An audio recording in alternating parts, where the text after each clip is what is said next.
May bagong motion na naman.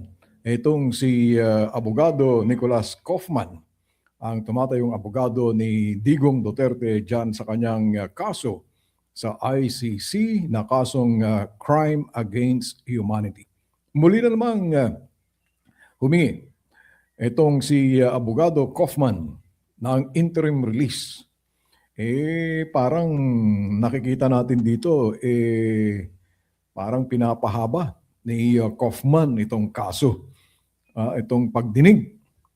Mukhang hinahadlangan ang pagdinig sa kaso ni Duterte dyan sa ICC. Pero, ayan ay trabaho niya bilang abogado. Pero habang humahaba ang pagkadetine ni Digong Duterte dyan sa ICC, hindi kaya lumalaki din ang gastusin ng pamilya Duterte sa mga pambayad sa mga abogado? Well, ang pagkakalam po natin ay medyo malaki ang bayad kay Attorney Kaufman.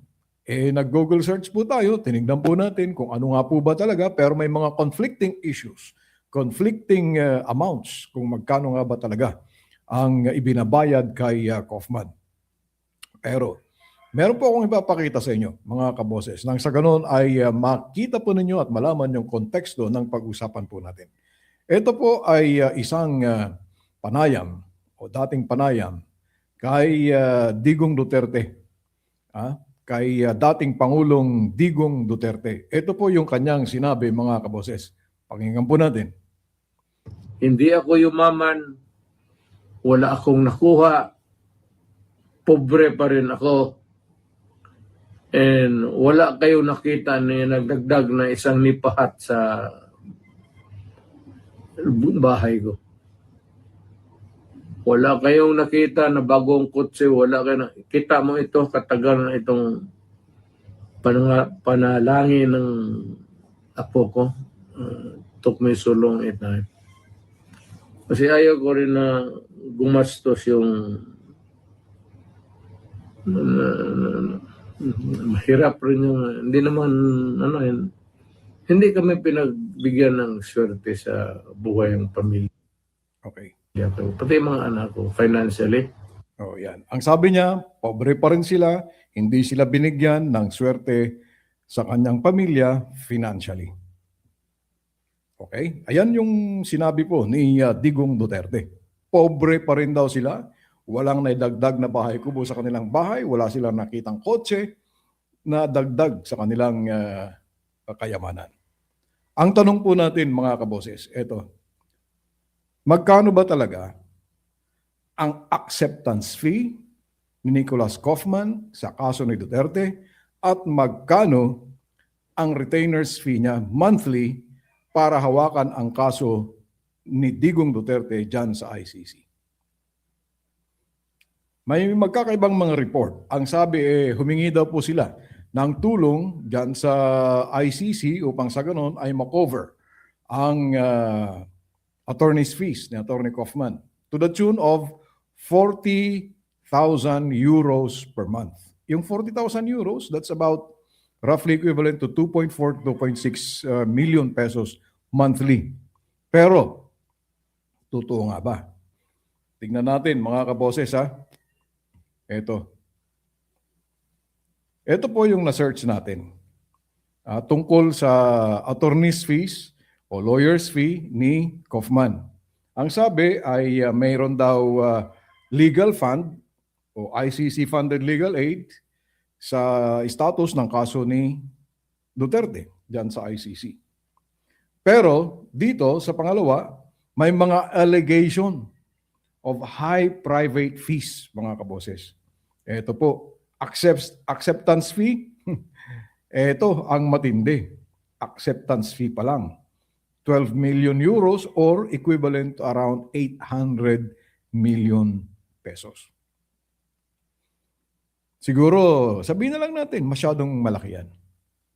Pagpalagay na natin para makatotohanan, kalahati dyan ang acceptance fee. Ibig sabihin, kung kalahati po niyan, ang acceptance fee, mga kaboses, umaabot na pala ng 400 million pesos acceptance fee pa lang yun ni Kaufman.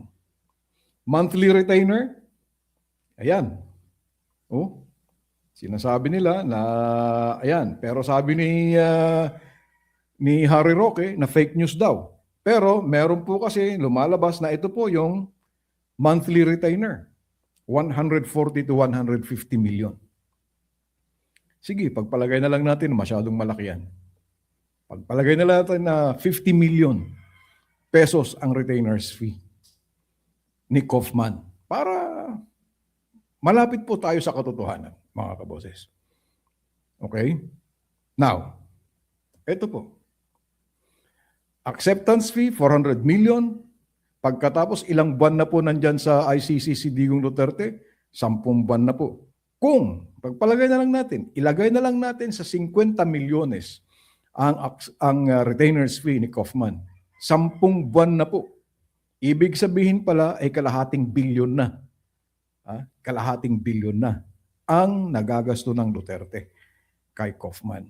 Plus, yung acceptance fee na 400 million, that's already almost 1 billion, 900 million pesos na. Pero, sabi ni Duterte, pobre daw sila. Hindi nadagdagan ang kanyang bahay kubo, wala silang kotse, hindi man sila nakakapunta sa makapasyal ng kanyang apo dyan sa Disneyland. Pero pag titignan natin ang SALN ng mga Duterte, i-combine mo yung SALN ni Digong at SALN ni Sara, wala pang 100 million pesos. Saan sila ngayon kumukuha para ma-cover ang gastos ni Digong Duterte dyan sa ICC? Nakikita naman natin na halos buwan-buwan nandyan sa The Hague, yeah, The Hague kasi, The Hague, si Inday Lustay. Nandyan din ngayon si Pulong Duterte dyan sa The Hague. Yung kanyang pamilya halos pumupunta dyan. Magkano ang kanilang ginagasto buwan-buwan? Parang sa ganoon ay mabisita po nila itong si Digong Duterte. Ang tanong po natin, kung pobre itong si Digong Duterte na sinasabi niya, saan sila kumukuha ng limpak-limpak na salapi upang sa ganoon ay mabayaran nila si Attorney Nicholas Kaufman? Yan ang tanong po natin. Totoo kaya ang mga paratang o aligasyon ni dating Senador Antonio Trillanes na sila ay tumanggap ng pera sa mga drug lords? Kung tumanggap sila ng pera sa mga drug lords, umaabot kaya ito ng bilyon upang sa ganon ay makover nila ang gastusin dyan sa ICC? E kung hindi sila tumanggap ng drug money as alleged by Senator Antonio Trillanes, saan sila kumuha? Galing kaya sa Mary Grace Piatos issue? O galing kaya doon sa mga unaccountable funds ng DepEd noong kalihim pa si Sara Duterte sa Department of Education? Kung hindi naman kumuha o nangurakot si Sara Duterte dyan sa DepEd, saan napunta ang congressional allocation ni Pulong Duterte sa loob ng 3 taon, 2019 hanggang 2022, na 52 billion pesos.